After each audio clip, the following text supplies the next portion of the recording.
that sense of localism and strong community spirit, and that sense of people wanting to champion the fear that they had of these businesses not existing post-lockdown and life-changing, was a really interesting emotional insight that we had.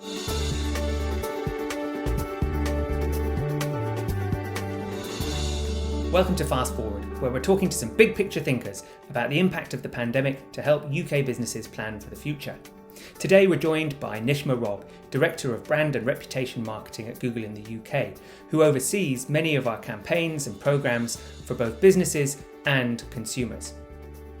I started by talking to her about our latest campaign, Dear Local, and asking her what it was like to make the campaign during a pandemic.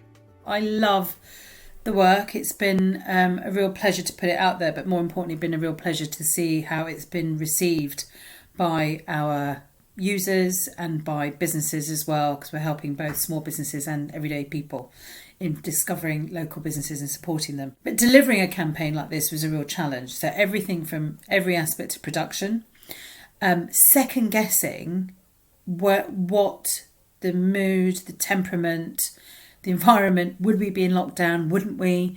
You think that the amount of regulations that changed, actually just in the process of once we'd settled an idea, developed it creatively, and we were about to move into production, we were faced with different changes around the regulations of what was needed to be worn in terms of masks, etc., in different types of businesses. And then we went into regional lockdowns. So it was an endless challenge of trying to manage the fact that we're living in very fluid circumstances, as well as trying to actually kind of continue to operate and deliver production. One of the key lessons was about thinking about an idea in a creative way that had the flexibility to be able to adapt. We just simply had to. We could see how much things were changing all the time. And then I think there was just a reality of kind of people and production, energy, and the realities of delivering this. And also delivering it where perhaps the thing that we spent a lot of time on was tone. It was really hard to kind of judge the very shifting tone of how people felt, and what was the challenges that businesses were facing. So we looked at lots of search data and could see what people were searching for, whether it was to help, whether it was what they were looking for near them. But actually tone is something that we had to spend quite a lot of time thinking about. How do you get this just right? The campaign's all about loving local. How did you arrive at that as your key insight? So I think localism, as you say, has been an interesting trend that we've been seeing develop, actually. Just starting, we were seeing certainly shoots of this pre-COVID, this idea of communities and people thinking about what was in their locality, being more conscious at a smaller level. I think sometimes when the world feels bigger, we retreat to feeling smaller. And interesting, COVID forced that in its kind of geographical sense, as well as the reality of, it was not just about how far you could walk, it was where you were restricted to be, and you started to think more consciously about your local area. We could see some of those trends appearing in search and in maps behaviour.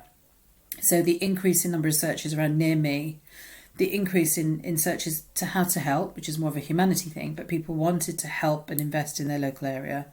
We could see through social sentiment concerns that people had about, I hope that shop's still there, I hope that restaurant is still there at the end of lockdown.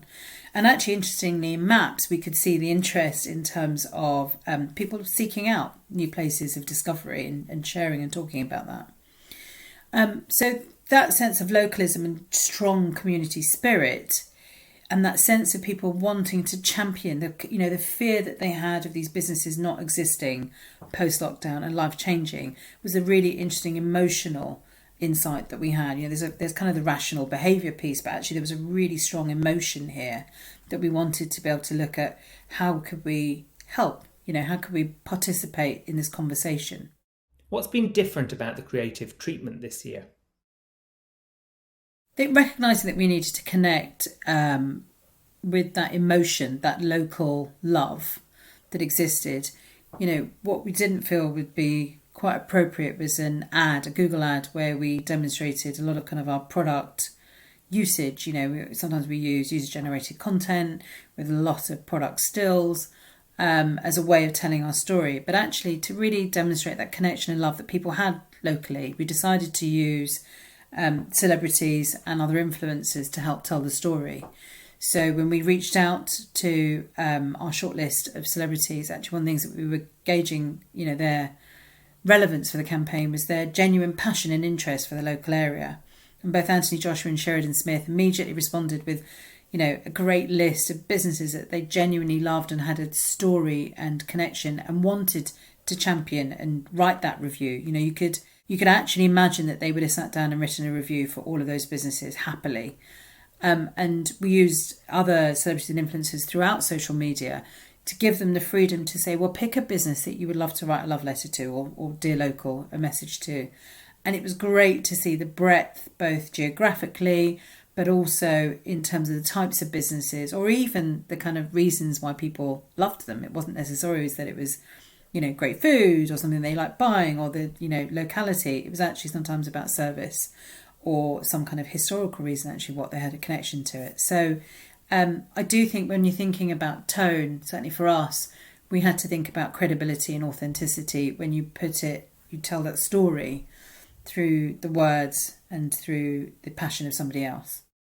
How did you settle on reviews as the focus for supporting small businesses?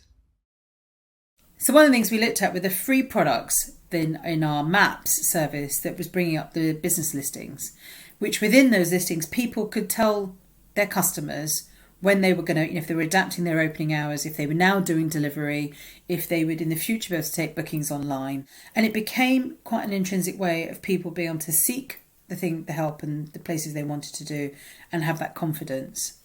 And when we surveyed the businesses to say, what could people do? What more could people do to help them? Because, we could see that there was this emotional need, not just that kind of the practical need of the locality and discovering the great shops and services in their area, but actually that concern for them. The businesses came back with kind of two clear recommendations. One was around, please tell your friends. Word of mouth recommendation is significant. And the second was, please leave me a review. Because they saw that actually the power of reviews and that recommendation, but also the texture of information that was given, was a key way of getting more and more people to come and visit their businesses.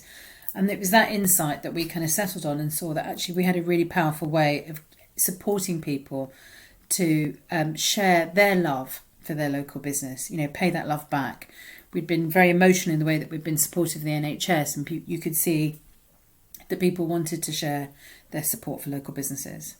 Beyond this campaign, how have your other programmes for businesses changed this year? What's been interesting again through this, as the kind of seismic shift to digital in this period of time when we were absorbing, entertainment and education and information, everything through our screens. I think it made a lot of businesses realise and consider their own digital transformation, their own digital capability. And actually, unfortunately, a lot of small businesses had realised they had a basic level of digital capability, but not necessarily enough to be able to adapt and pivot. One of the things that we saw was actually that kind of increased amount of interest for training. So we provide free training, free digital skills training to businesses. And we saw an interesting trend in the amount of people who were looking at things like analytics or looking at how do I set up campaigns, how do I embrace advertising, how do I set up a website, or even the business profile, make sure that's fully completed. So it was interesting how businesses were using that time to think about their digital development. One of the key things that we can see through the partnerships is around some of the other aspects that need support. So we launched a service with a partner called Digital Boost, which is a free one-to-one mentoring service. Because beyond the kind of the training, beyond the tools, there is actually this need of connection and advice and having someone on the end of the phone or on the other side of the screen who can genuinely give you support. So the Digital Boost service that we set up is we're recruiting Googlers, we're recruiting other partners and some experts who give their time. You're given a allotted amount of time, and we provide that free training. Any business, any individual can pick the services and help that they need help with, and we match them to a relevant mentor. And I think that physical, virtual, one-to-one connection and support is as much about hand-holding, reassurance, mentoring, as well as it is about the practical advice. And I think that's a really critical service to go alongside what we offer. Looking ahead, what are your hopes for any economic recovery? When we think about the recovery, it's a really it's interesting to see. It's not just a suggestion that we kind of close down and open up, but actually, what's the renew? What's going to be the new normal? And critically within that, we need to make sure that recovery is for all. Through the period of the crisis, we also saw the Black Lives Matter movement and an attention around racial equality, which again, when we looked at it from an economic perspective, we can see that the disparity in terms of economic equality, which is a core driver of racial inequality as well, was significant. So whether it was small businesses not getting the same level of funding or support or access to training, there was a real challenge here. And it leaves that kind of, you're leaving people in a cycle of being disempowered and not having that level of economic equality to be able to progress in society and in life. And actually, we didn't go into this lockdown in a fair and equitable way. So we need to be making sure that we're not just coming out of it, we're working harder to bring that level of equality. And critically within that, we need to make sure that recovery is for all. It was great talking to Nish, and it's fascinating to see just how nuanced marketing is at the moment, whether it's getting the messaging right to land in uncertain times, or thinking about the right tone of voice, or what partnerships you might need in order to help play a role in the recovery that we all want to see.